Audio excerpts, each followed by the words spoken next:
What's up mga kakusinero? For today's video, tuturuan ko naman kayo kung paano magluto ng ginisang munggo. Bago ang lahat, tapusin niyo muna ang video ito para meron kayong kaalaman sa pagkain at pagluto.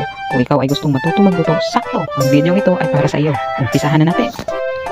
Black ground pepper o pamintang durog, garlic or ahos, ginger or luya, dahon ng sibuyas o onion leaves, onion o sibuyas, tomato or kamatis, asin, sing-alat ng pagtingin mo sa akin, pork cubes o maliit na baboy, toyo, sing-tuyo ng LDO, sitaw o string beans sa English, talong o eggplant, okra o lady's finger.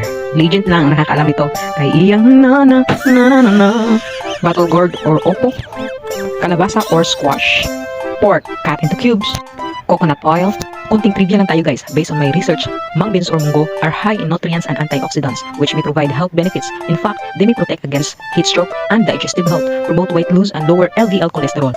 Anong ibig sabihin ng LDL cholesterol? Ito ay low density lipoprotein or bad cholesterol which may cause in heart diseases. Nakakatulong din ang munggo to reduce blood pressure and blood sugar. Oh, hanit diba? Thank you Google. Kapag mainit ng kaldero, pwede nang ilagay ang mantika. At pag mainit na ang mantika, pwede nang ilagay ang garlic or ahos. Huwag sunugin at ilagay na rin ang onion o sibuyas. Pagkatapos igisa ang tomato. Kapag nagisa ng mabuti, pwede nang ilagay ang pork o karing baboy. Teka lang, ano ba sa Tagalog ang ukayon? Pasensya na, Bisaya rin ha. Comment nyo lang sinong makapagsabi ng Tagalog na ukayon. Basta halukayin mo lang bebe hanggang maluto ang pork. Lagyan mo muna ng kaunting asin. Fast forward tayo para madali. Lagyan ng toyo at haluing mabuti. Takpan at maghintay ng 5 minutes. Pag nasipsip na ng pork ang tubig o na-reduce ng tubig, pwede nang ilagay ang squash or kalabasa. Ano ba to? Nabubulol na ako ah. Dahil pareho silang matigas, sing-tigas ng kapatid mong laging pinagsasabihan, pwede nang ilagay ang sitaw. Haluin mabuti. At lagyan ng konting tubig muna para madaling maluto ang sitaw at ang kalabasa. Takpan at hintayin ma-half cook ang gulay. At pag na-half cook na, pwede nang ilagay ang talong at ang okra. Haluin ulit.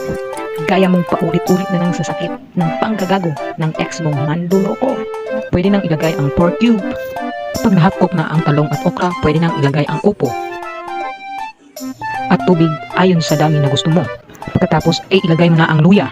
Fast forward tayo ulit. At pwede nang ilagay ang nalutong munggo. Fast forward tayo ulit. Dahil matabang pa, pwede mong dagdagan ng asin ayon sa iyong panglasa. Hintayin na lang na maluto ang mga gulay na nilagay mo. Upo lang ang meron kami, pero mas masarap kung merong malunggay or petchay. Mas masarap din kung merong alugbati. Lagyan po ng paminta para mas malasa. Lasang pangmayaman at pangmasa. Parang malapit na maluto, pwede nang ilagay ang sibuyas. Tignan ang talong at tikman, huwag lang ang talong ng kapitbahay mo. Luto na siya. Charan! Luto na ang ginisang munggo. Ang hirap naman kumita ng pera.